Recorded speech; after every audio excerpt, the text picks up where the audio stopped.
Hi, I'm Amy from Restoration Market with today's quick tip. Today I want to show you how to make your wood look like it's aged and old with whitewashing.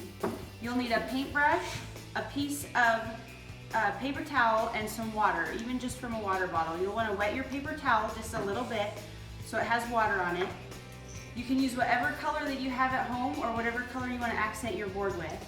I'm going to use white today, so I'm going to dip my brush, just the bristles on the end, in the paint.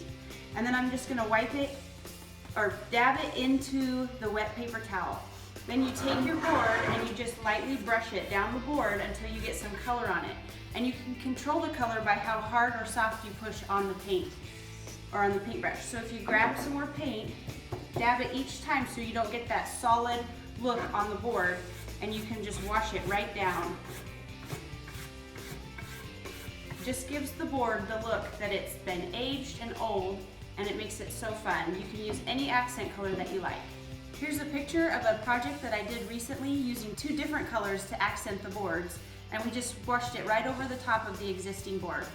You can do it today. Go grab a board, find something that you can practice on, do a little test here and there to find your brush stroke, and you'll be successful at whitewashing your boards.